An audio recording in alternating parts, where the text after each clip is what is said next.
Hoy nos metemos en un laberinto. Un tema denso, incómodo, pero fundamental para entender cómo funciona el poder en buena parte de América Latina. Uf, sí, un tema complejo. Vamos a explorar un análisis profundo que surge del trabajo investigativo del profesor Pedro Pablo Aguilera, de la Facultad de Humanidades y Artes de la Universidad Santiago de Cali. Un trabajo muy potente, en la verdad. Y como dato curioso, nos cuenta que usó Notebook LM para organizar esta montaña de información, para conectar todas las piezas. Y la pieza central es una pregunta que, duele hacerse. La pregunta es simple y a la vez brutal. ¿Cómo es posible que en una democracia, un sistema que en teoría está para proteger la vida, el poder termine decidiendo quién merece vivir y quién, de hecho, debe morir? Es la gran contradicción.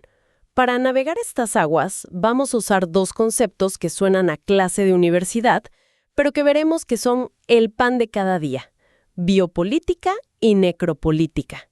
Y es clave entenderlos bien desde el inicio, porque son como las dos caras de la misma moneda del poder. La biopolítica, en sencillo, es el poder del Estado para administrar la vida de su población. ¿Ok? No es solo gobernar, es gestionar la salud pública, fomentar la natalidad, alargar la esperanza de vida. Es, digamos, una tecnología para hacer vivir. Ok, hacer vivir. Suena bien, suena a estado de bienestar, a progreso. Claro, pero la otra cara es la necropolítica. Y aquí ya no hablamos de dejar morir como si fuera un descuido. Ah, no es un accidente. No, para nada. Hablamos del poder soberano para decidir activamente quién debe morir. Es la capacidad de un Estado o de otros poderes de usar la muerte como una herramienta para gobernar, para controlar. Perfecto. Y el corazón del análisis que tenemos sobre la mesa es que en América Latina, y sobre todo en el caso que vamos a usar como lupa, Colombia, estos dos conceptos no se oponen. No, para nada. No es que a veces haya una y a veces otra. Es que funcionan juntos, como un motor de dos tiempos. Nuestra misión hoy es desarmar ese motor y entender cómo en la práctica se decide qué vidas se cuidan y qué vidas se dejan a la intemperie, o peor. O se eliminan directamente. De acuerdo, empecemos a desglosar esto.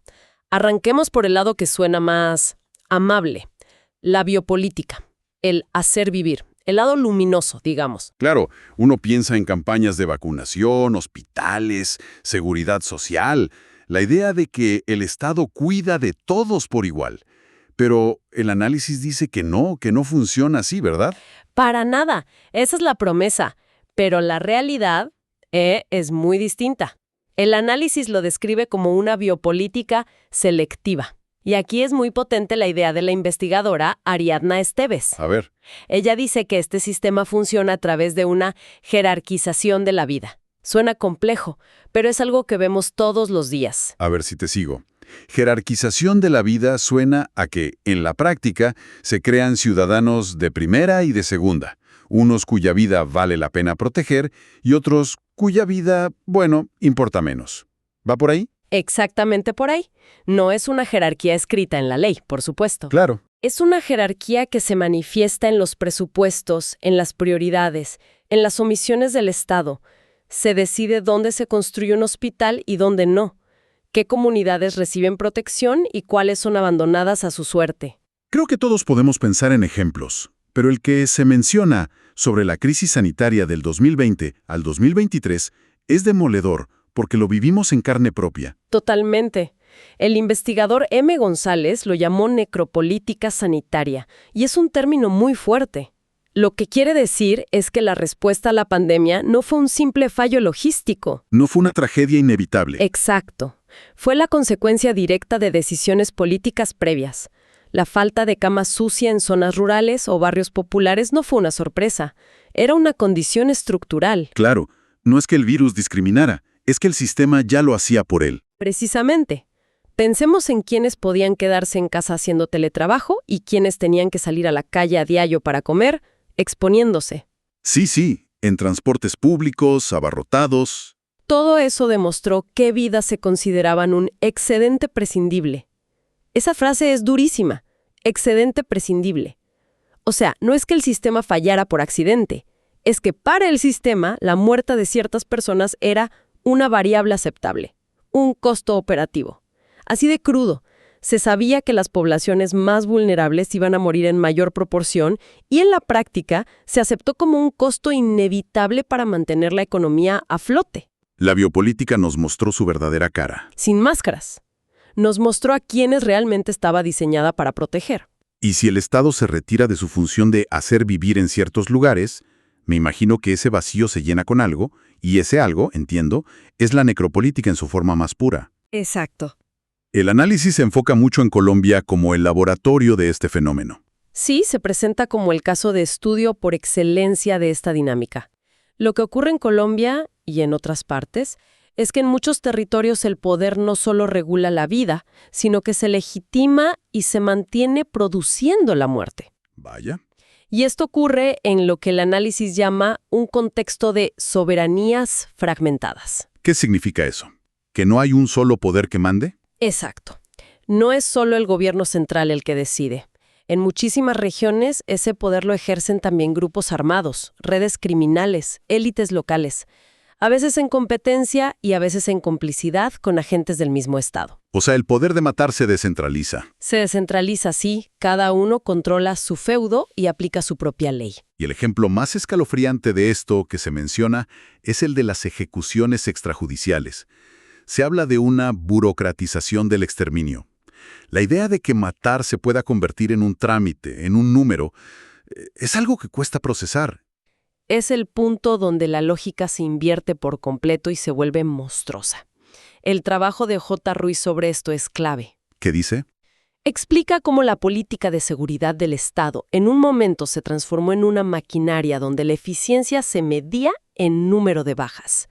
La biopolítica de la seguridad se convirtió en una necropolítica burocratizada. Espera, eso es muy fuerte.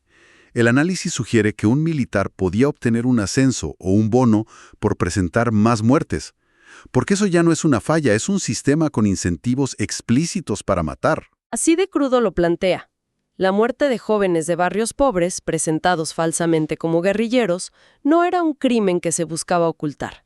Era un resultado que se reportaba en las estadísticas. Un indicador de gestión. Se convirtió en un KPI, una cifra que servía para demostrar a la opinión pública que se estaba ganando la guerra. La muerte se volvió productiva para el poder. Entiendo esa lógica perversa del pasado, pero me pregunto, ¿cómo se aplica hoy?